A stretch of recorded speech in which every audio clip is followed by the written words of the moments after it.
ಎಲ್ಲರಿಗೂ ನಮಸ್ಕಾರ. Welcome to Kavita's kitchen. ಇವತ್ತಿನ ರೆಸಿಪಿ ಬನ್ಸಿ ರವೆಯನ್ನು ಉಪಯೋಗಿಸ್ಕೊಂಡು ತರಕಾರಿ ಉಪ್ಪಿಟ್ಟನ್ನು ಮಾಡಿದ್ದೀನಿ. ಈ ರೆಸಿಪಿ ತೂಕ ಇಳಿಸಿಕೊಳ್ಳೋರಿಗೆ ಸಹಕಾರಿಯಾಗಿದೆ ಹಾಗೂ ಬ್ಯಾಚುಲರ್ ರೆಸಿಪಿ ಕೂಡ ಹೌದು. ಒಂದು ಪ್ಯಾನ್ ತೊಗೋಬೇಕು. 1 ಕಪ್ಪಿನಷ್ಟು ಬನ್ಸಿ ರವೆನ ತೊಗೊಂಡಿದ್ದೀನಿ. ಎಲ್ಲ ಡಿಪಾರ್ಟ್ಮೆಂಟಲ್ ಸ್ಟೋರಲ್ಲೂ ಈ ರವೆ ಸಿಗುತ್ತೆ ನಿಮಗೆ. 1 ಚಮಚದಷ್ಟು ಎಣ್ಣೆ ಹಾಕಿ ಚೆನ್ನಾಗಿ ಹುರ್ಕೋಬೇಕು. ಇಲ್ಲಿ ಎಷ್ಟು ಚೆನ್ನಾಗಿ ಹುರ್ಕೋತೀರೋ ಅಷ್ಟು ಚೆನ್ನಾಗಿ ಉಪ್ಪಿಟ್ಟು ಬರುತ್ತೆ. ಸುಮಾರು 2ರಿಂದ 3 ನಿಮಿಷ ಹಾಕ್ಬೋದು. ಮಂದ ಉರಿನಲ್ಲೇ ಹುರ್ಕೋಬೇಕು. ಆ ಒಂದು ಘಮ ಬರುತ್ತೆ, ಆ ಘಮ ಬರೋ ತನಕನೂ ಹುರ್ಕೋಬೇಕು. ನೋಡಿ ಆಯಿತು. ಅದೇ ಪ್ಯಾನ್ಗೆ 3 ಚಮಚದಷ್ಟು ಎಣ್ಣೆ, 1 ಟೀ ಸ್ಪೂನ್ ಸಾಸಿವೆ, 1 ಟೀ ಸ್ಪೂನ್ ಜೀರಿಗೆ, 2 ಟೀ ಸ್ಪೂನ್ ಕಡಲೆಬೇಳೆ, 2 ಟೀ ಸ್ಪೂನ್ ಉದ್ದಿನಬೇಳೆ, 1 ಕಡ್ಡಿ ಕರಿಬೇವಿನ ಸೊಪ್ಪು ಎಲ್ಲನೂ ಹಾಕಿ ಚೆನ್ನಾಗಿ ಮಿಕ್ಸ್ ಮಾಡ್ಕೋಬೇಕು. 2 ಈರುಳ್ಳಿ, 4ರಿಂದ 5 ಹಸಿಮೆಣಸಿನ್ಕಾಯಿನ ಮೀಡಿಯಮ್ ಸೈಜಲ್ಲಿ ಕಟ್ ಮಾಡಿ ಹಾಕ್ಕೋಬೇಕು. ಸುಮಾರು 2 ನಿಮಿಷ ಬಾಡಿಸ್ಕೋಬೇಕು ಮಂದ ಉರಿನಲ್ಲಿ. ಮುಚ್ಚಳನ ಮುಚ್ಚಿ 2 ನಿಮಿಷ ಹಾಗೆ ಬಿಡಬೇಕು. ನೋಡಿ ಈರುಳ್ಳಿ ಬೆಂದಿದೆ. ಈಗ ನಾವು ಯಾವ ತರಕಾರಿ ಬೇಕಾದರೂ ಹಾಕ್ಕೋಬೋದು.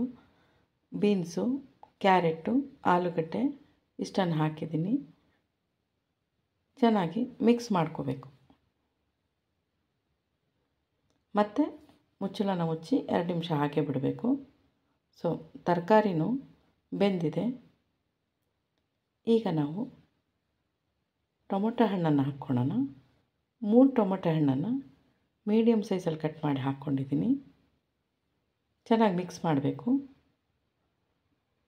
1 ಚಮಚದಷ್ಟು ಪುಡಿ ಉಪ್ಪು, ಅರ್ಧ ಚಮಚದಷ್ಟು ಸಕ್ಕರೆ ಎಲ್ಲನೂ ಹಾಕ್ಕೊಂಡು ಮಿಕ್ಸ್ ಮಾಡಿ ಮತ್ತೆ ಮುಚ್ಚಳನ ಮುಚ್ಚಿ 2 ನಿಮಿಷ ಹಾಗೆ ಬಿಡಬೇಕು.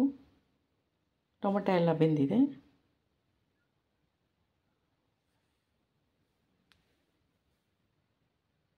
ಹುರಿದಿಟ್ಕೊಂಡಿರೋ ರವೆನ ಹಾಕ್ಕೊಂಬಿಡ್ಬೇಕು.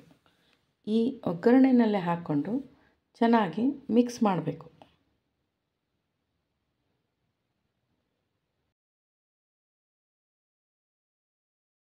ಸುಮಾರು 1 ನಿಮಿಷ ಹಾಕ್ಬೋದು.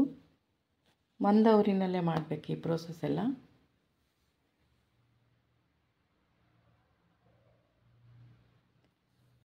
ಯಾವ ಕಪ್ಪಲ್ಲಿ ನಾವು ರವೆ ತೊಗೊಂಡಿರ್ತೀವೋ ಅದೇ ಕಪ್ಪಲ್ಲಿ 3 ಕಪ್ಪು ನೀರನ್ನು ತೊಗೋಬೇಕು.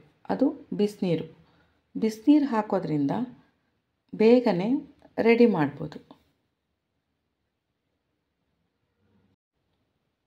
ನೀರನ್ನು ಹಾಕಿ ಚೆನ್ನಾಗಿ ಮಿಕ್ಸ್ ಮಾಡಬೇಕು. 1/4 ಚಮಚದಷ್ಟು ಪುಡಿ ಉಪ್ಪು, ಆಗಲೇ 1 ಚಮಚ ಹಾಕಿರ್ತೀವಿ. ಟೋಟಲಾಗಿ 2/4 ಚಮಚದಷ್ಟು ಪುಡಿ ಉಪ್ಪನ್ನು ಹಾಕಿದ್ದೀನಿ. ಅರ್ಧ ನಿಂಬೆಹಣ್ಣು, ಟೊಮೊಟೊ ಹಣ್ಣು ಹಾಕಿರೋದ್ರಿಂದ ಅರ್ಧ ನಿಂಬೆಹಣ್ಣು ಸಾಕು. ಸೊ ನಿಂಬೆಹಣ್ಣು ಹಾಕಿ ಚೆನ್ನಾಗಿ ಮಿಕ್ಸ್ ಮಾಡಬೇಕು. ಮುಚ್ಚಳನ ಮುಚ್ಚಿ 3 ನಿಮಿಷ ಮಂದ ಉರಿನಲ್ಲೇ ಹಾಗೆ ಬಿಡಬೇಕು. ಸೊ ನೋಡಿ ಚೆನ್ನಾಗಿ ಬೆಂದಿದೆ. ಕೊನೆಗೆ 1 ಚಮಚದಷ್ಟು ತುಪ್ಪನ ಹಾಕೋಬೋದು. ತುಪ್ಪ ಹಾಕಿದ ಮೇಲೆ ಚೆನ್ನಾಗಿ ಮಿಕ್ಸ್ ಮಾಡಬೇಕು. ಕೊನೆಗೆ ಕೊತ್ತಂಬರಿ ಸೊಪ್ಪು, ಕಾಯಿ ತುರಿ ಹಾಕಿದರೆ ಸೊ ಉಪ್ಪಿಟ್ಟು ರೆಡಿ ಆಗಿದೆ. ಇಲ್ಲಿ ಬಳಸಿರುವಂಥ ಚಟ್ನಿ ಪುಡಿ ನುಗ್ಗೆ ಸೊಪ್ಪಿನ ಚಟ್ನಿ ಪುಡಿ. ಈ ರೆಸಿಪಿ ಬೇಕಾದರೆ ಡಿಸ್ಕ್ರಿಪ್ಷನ್ ಬಾಕ್ಸಲ್ಲಿ ಲಿಂಕನ್ನು ಕೊಟ್ಟಿರ್ತೀನಿ, ಅಲ್ಲಿಂದ ನೋಡ್ಬೋದು. ಈ ರೆಸಿಪಿ ಇಷ್ಟ ಆಗಿದ್ದರೆ ಲೈಕ್ ಮಾಡಿ, ಶೇರ್ ಮಾಡಿ, ಕಮೆಂಟ್ ಮಾಡಿ, ಹಾಗೆ ಸಬ್ಸ್ಕ್ರೈಬ್